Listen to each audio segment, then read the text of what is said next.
Okay, John, let's start with Jamal Adams. Here's a guy who wants out of New York. Seahawks are rumored to be a landing spot for him. What do you think about the chances of getting him? I mean, John Snyder's going to check on everything, but this is one that's not going to happen. First off, the Jets aren't going to trade him. They have no reason to trade him. This is the fourth year of his rookie contract. If he misses a day of training camp, he doesn't get a chance to go toward free agency. Plus, they got the fifth-year option on him next year. So it's not like they have to do anything, and nobody knows what the cap's going to be with nobody in the stands, a few people in the stands, and all that. So negotiations from the Jets standpoint haven't started. Now, the 8 teams, including Seattle, that he has, I still think it's going to be impossible to do, particularly here, because when you think about this, problem number one is that this team's pretty deep at safety. They can't even get Marquise Blair on the field, because what happens is you have Quandre Diggs at free, you have Bradley McDougald over at the other spot at strong safety, you got Marquise Blair, you still have Lano Hill, so there's too many options right now to bring it in. The second problem it causes is what happens is now if you get him to a deal, because he's going to sign for $15+ million, now it's going to increase the cost of Shaquille Griffin or Quentin Dunbar, and so that's going to create problems. And again, do they have the cap room to do that in a deal? I say no. I hear other rumors about Chris Jones, the Chiefs defensive lineman, and possibly a third and a first-round pick for him. What are your thoughts about Chris Jones? If they can do something like that for a third and a fourth, then I think you do it. I know he's 6.12 as far as what his salary is, as far as the franchise tag, but you're talking about one of the best interior defensive tackles and a pass rusher that you're going to find. Again, if they're just going to dump the salary, and it's not out of the question they can do it because they've got cap issues to consider because of Patrick Mahomes, because they got to try to see if they can get a deal done with him. But there's been no negotiations with the Chiefs. He is, one of their best, if not their best defensive player, but can they afford to keep him? It's debatable. And if this is going to be a salary dump, because remember, they had to do something similar with Dee Ford, and they traded him for a second-round pick. I think that Chris Jones is more valuable than Dee Ford, but if they want to dump the salary, that might be the cost, third and the fourth. When we talk about Adams and talk about Jones, do you see the Seahawks making one more splashy move before the open camp? I mean, not splashy unless it's Jadeveon Clowney coming back. That could be a possibility. And still, they've opened to do it. Who knows if they're going to be able to do it, because that's up to Clowney, and he's not countering any offers, and he's not doing anything. He's not showing any urgency. But they still need to get a defensive tackle, a run stopper or whoever, and that could be more, Marcel Darius as a consideration. They can maybe look to see about, Tim Jernigan, who was really, his deal fell apart with Houston. That could be a possibility. Damon Snacks Harrison would be the ideal guy, but what's the price going to be? And now we're hitting that phase where in the next month it's going to be hard to get any deals done because general managers are going to go on vacation, agents and players are going to be kind of vanishing. So that's really starting this week. But again, a splashy move to be a defensive tackle, and again, getting Clowney back, that would be splashy. So you keep bringing up Clowney, John. I try not to bring him up, but you bring him up again because he just continues to just kind of wait this out. Smart move on his part? No, it's been a horrible move. I mean, he screwed up the entire negotiations for the longest time. He was asking for more than $22 million at a time he's not a sack guy. I mean, he's never had a double-digit sack season, so that's going to be hard to do. I mean, you got 5 players making over $20 million on defense, and he wasn't going to get that. So he waits 2 weeks into free agency and then comes back and, I'll do 17 or 18, but that's when all of a sudden he hits the stage where he can't do a physical. And nobody's going to sign Clowney without the physical because of the problems that he had with his knee, with the microfracture, coming off surgery, all those things. And so now I still think the value is starting to get down to the point where it can be 12 or 10 million bucks. I mean, he had more on the table from Seattle, and he didn't counter. I don't get it. Okay, so I'll put you on the spot. Where do you think he's going to wind up? Well, I mean, there's starting to be some momentum maybe in Cleveland, but then the problem that Cleveland faces, even though they got $37 million of cap room, is that they want to do a deal with Myles Garrett. Now, Myles Garrett's agent is Jadeveon Clowney's agent. If they can squeeze something in for 12, maybe they can do something like that. Then you got Tennessee kind of waiting and waiting and waiting. They're in the mix. And other than that, it's just Seattle. So you got 3 teams. He still likes it here. He liked what he experienced, but right now he's not countered. Hey, before we go on, I want to ask you about Justin Britt. I haven't heard a word from him since the Seahawks let him go. What do you hear about Justin Britt? Nothing. Because again, like anything else, physicals are not allowed. You can't have workouts. You can't have visits. He's coming off an ACL, so until somebody can check out how he is coming off the ACL, nobody's going to sign him. So really what we're looking at now is that training camps are going to start between the 25th and the 29th of July. And then you come back and you say, maybe for a week before then, they can start to do some things, maybe have like a rookie mini camp or bring in some guys that haven't been checked out and all that stuff. That can happen 7 days before the start of camp. That hasn't been approved yet, but there's some time there. So I would have to think sometime by mid-July, you're going to start seeing some of these guys, if it's cleared, to go look around and see what they can find. You and I haven't talked since the Carlos Hyde deal, and the last time we talked, you threw him out there as a possibility for the Seahawks, and lo and behold, he's in Seattle. So what do you think of the signing? I think it's a great signing. I mean, I think that obviously they offered $3 million to get Devontae Freeman, but again, he wanted much more than that, probably double. So they weren't going to do that, and you come back the next day and you go with Carlos Hyde. So you like that idea because, again, he's a good inside runner. He's a guy that, is 229 pounds. He's good on first and second downs, and he had a 1,000-yard season. I think it's a bargain. Now, he turned down 2 years, $10 million from Houston, and they ended up going a different direction and picking up David Johnson in the trade. But I think it's a great signing for Seattle because now, if Chris Carson comes back healthy, you have 2,000-yard runners plus Rashard Penny coming off surgery. Okay, so you mentioned those three guys. Does that backfield and that stable of running backs make them maybe one of the top 3 or 4 stables in the NFL? I would think so, yeah. I mean, again, you got Indianapolis right now with Jonathan Taylor and Marlon Mack. I mean, you got to like some of the stuff going down with New Orleans. But again, when you're talking about, it was 16,000-yard runners last year, only 16. And the Seahawks now have 2 of them. That's a good combination for a team that wants to run the football, and they are a top 5 running team. Carson's entering the final year of his season. Where do you see him going, and where do you see the Seahawks going when it comes? I think it's going to be a tough market for all the running backs. Again, nobody knows what the cap's going to be. Nobody knows if fans are going to be in the stands, or lose $3 billion of revenue, $5.5 billion of revenue. Nobody knows, and so it's hard to do any type of deals like that. Now, the problem that Carson faces is that you've got 10 running backs from the 2010 draft whose contracts are all up at the same time, and most of them have had either 1,000-yard seasons or been to the Pro Bowl. And so, from you look at Marlon Mack, you look at Joe Mixon in Cincinnati. All those guys are going to be fighting for contract, but when you have 10 available, you basically take the positions like, we're not going to overpay. Sure, Christian McCaffrey, who came from that draft, got 16, but everybody else may have troubles getting over 10 because all you do is just wait in free agency and say, okay, I didn't get him. But if Chris Carson's willing to do a deal in that $6 to $8 million range and he shows that he's healthy coming back, then I think that's the deal to do. Are we getting to the point where we were a few years ago in the NFL that there was a devaluing of running backs? Are we getting back to that point now? Because a lot of guys got paid in the last few years. Yeah, but not. Take a look at this year. I mean, what you have is McCaffrey gets lucky and gets a $16 million.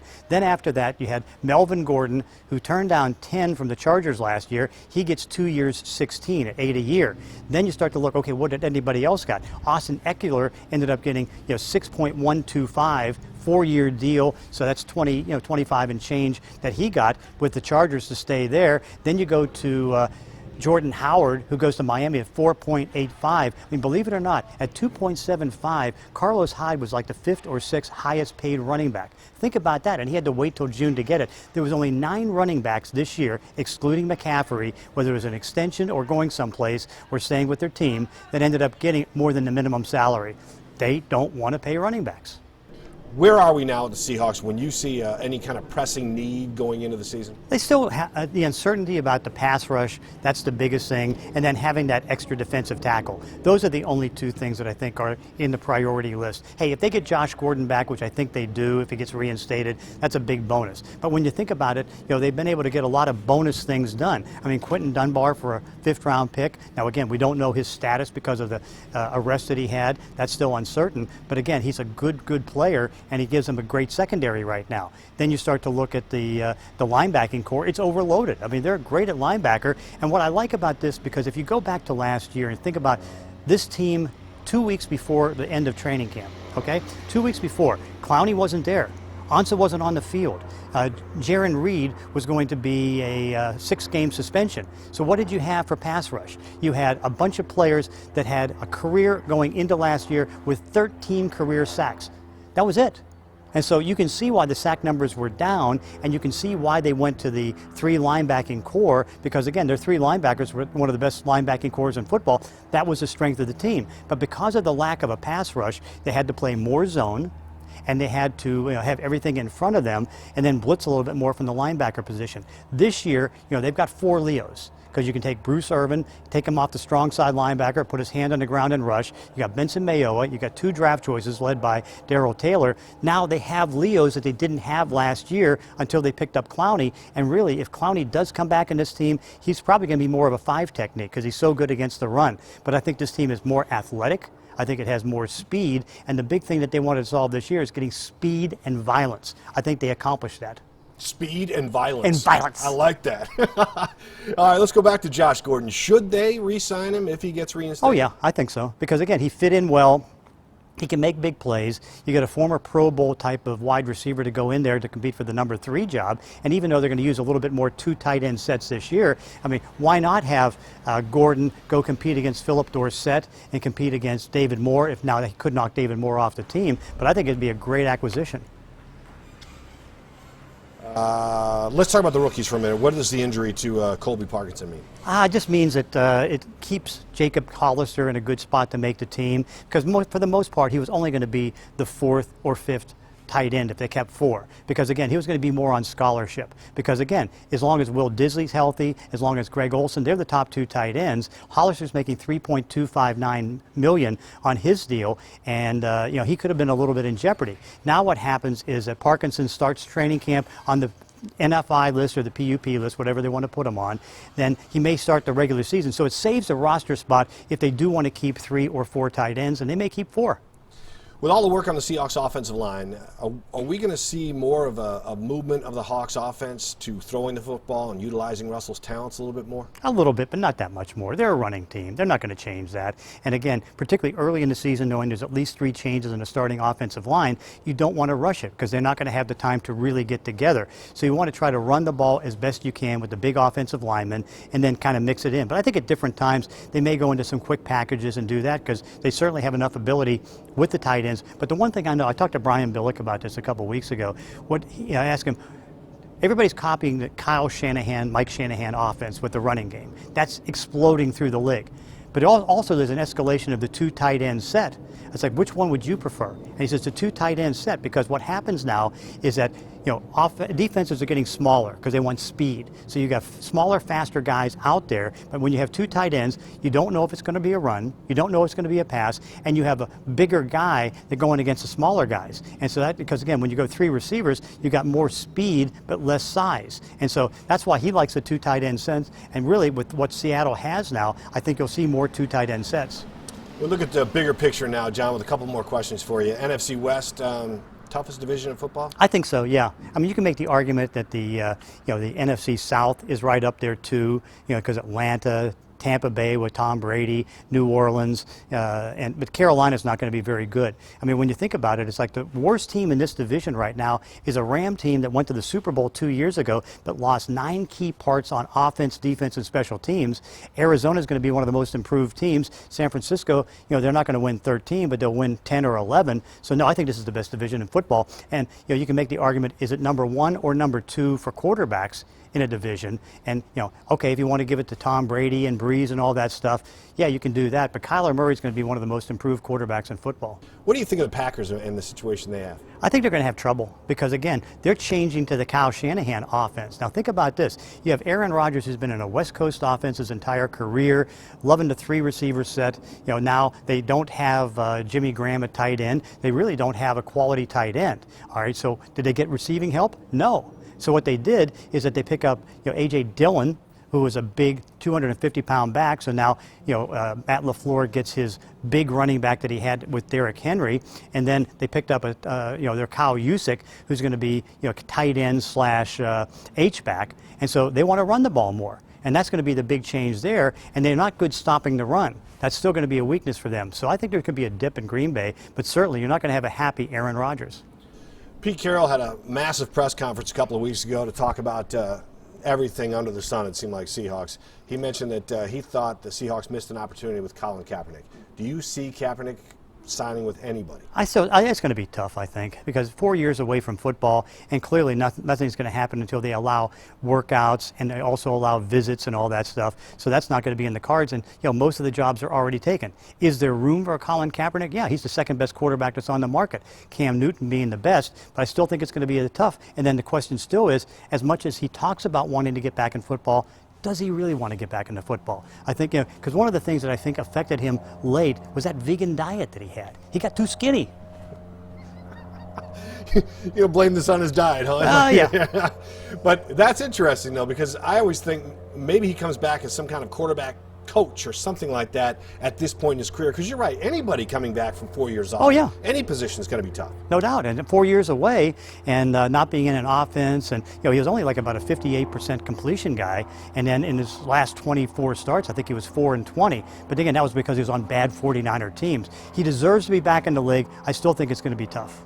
One last question for you, for the Cougar fans out there. We talk about the Seahawks quarterback situation and with Geno Smith and maybe even Kaepernick being brought in as a workout guy. But where's Anthony Gordon stand with those? Does he have a legitimate shot to at least make the practice squad? Oh, absolutely. I think you can almost, as long as somebody doesn't claim him, then I think he does make the practice squad. And they could expand the practice squad to 16, because you notice now the concern has to be, if what happens in 1 week if you get the virus and all that stuff. And so you want as many players available as possible. But I think under every circumstance, they want him on the practice squad. How about the coronavirus and the effect it might have on the NFL? A lot of the pro leagues are seeing a rise in positive tests.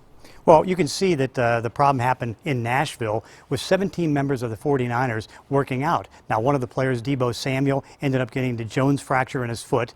Then the other receiver, who's a return specialist, he ends up getting, Richie James, he breaks a wrist, and so he's going to be out 2 months. But then what topped it all off is that they come and one of the players tested positive. Now, they had 17 players, including 3 quarterbacks, that were there working together in Nashville.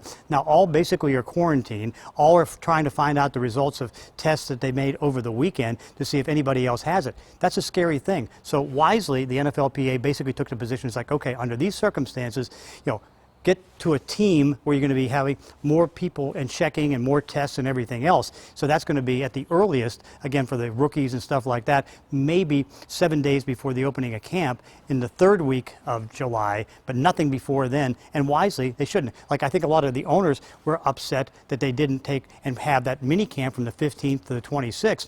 Think about how bad that would have been. I mean, it wasn't ready. And you're seeing all these colleges, so many colleges with 15, 20, 28 players that are testing positive. It's too dangerous right now. Wait till training camp.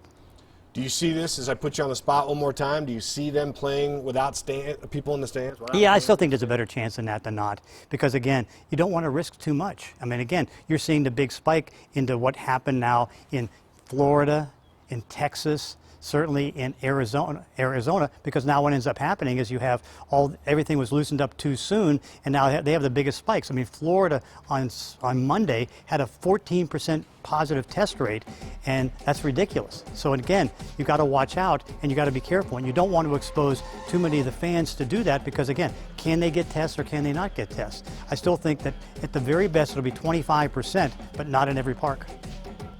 John Clayton, thank you very much. Thank you.